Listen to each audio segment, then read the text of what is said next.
Dear panel, between 1861 and 1865, a bloody conflict ripped the United States asunder. Tens of thousands of soldiers lost their lives senselessly, including, we admit, foot soldiers who didn't know any better, weren't ideologues, and just happened to be born in Virginia or South Carolina, the so-called unnamed soldiers. We say so that these men died in the name of a conflict that was to go against the American promise that all men are born equal and are endowed by the Creator with certain inalienable rights. We say that statues glorify. That when you have a statue of something, it means that this is something worthy of respect and worthy of glory. Dear panel, as we speak, 5 minutes ago, Austria closed its polls in national elections, where they are likely to have voted for 30% for a Nazi party.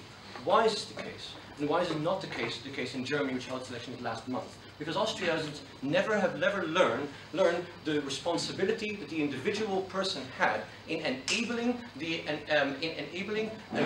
oppression, in enabling a racist, fascist regime. We say, therefore, that keeping the memory of the Civil War alive and of the Reconstruction that followed it is something that polarizes American society north and south of the Mason-Dixon line.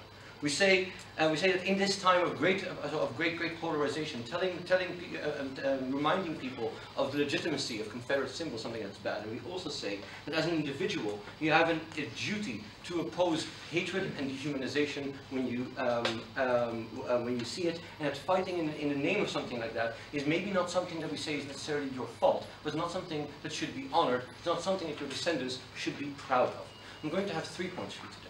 First, what the Confederacy was all about and why we say that anything related to it is bad. Secondly, why Confederate statues should be torn down and why now is the right time to do so. And thirdly, why specifically these statues, the ones of the unnamed Confederate soldier, need to be torn down. To my first point, the Confederacy is a clarification? No, not yet. So the Confederate States of America, the ones of south of the Mason-Dixon line, were formed for one reason and one reason only, which is the perpetuation of the institution of slavery. Why do we know this is the case? Several reasons, and if you watched John Oliver last week, you can know that as well. One. Jefferson Davis, the vice president of the Confederacy, said so when asked what is at the heart of the Confederate insurrection. Secondly, we say that the secession documents of the states that seceded from the United States said so as well. Because it's understandable why the South, which is reliant on slave labor, would want to keep this institution of slavery alive. That does not take away the uncomfortable fact that the Confederacy was and is only about perpetuation of the institution of slavery. Even if you will believe what the opposition is likely to tell you, that it was about states' rights and about individual strength, we say that the issue of the Confederacy was about ripping the United States apart, was about tearing apart a nation. And we say that especially in times of great polarization, with increased lack of understanding between people of different sides of the political spectrum, especially people north and south of the Mason-Dixon line, something that is necessary to keep in mind. And these are messages that we do not want to keep perpetuating. Before I continue on closing. Columbus was a mass murderer who actually his only goal was getting more gold. Would you also change the name of Columbia? Where is your line passing? Okay. We say that if in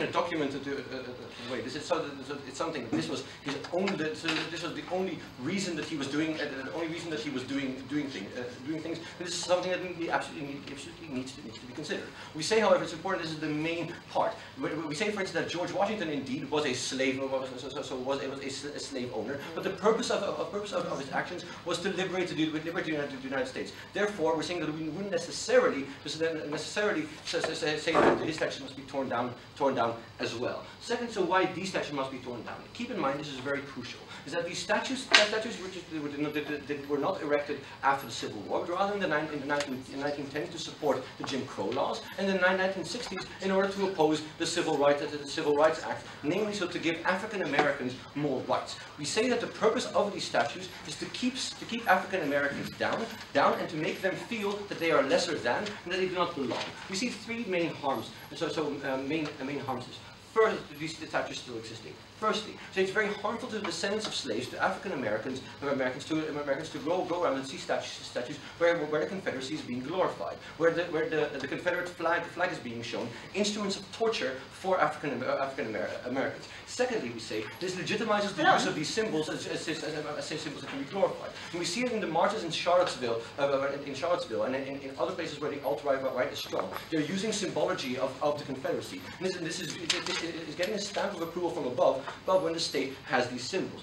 Thirdly, we say this perpetuates the North-South division by saying that the South is a united bloc as it stands against the northern elites. And we say that this is at the heart of the discontent of the Reconstruction that happened afterwards. We say that now is a great time to do this because the United States is intensely polarized, and that with Trump in office and with Republicans in both houses of Congress, they already have the support of these ultra-right members. But in reaching an olive branch towards African Americans, towards liberals, and saying that we want to move to one of healing and not a narrative that talks about separation, we say that this is a great way to move forward and show that democracy is still alive. So why these statues specifically? Because, as I said, statues bring glory and honor. So you tell the descendants of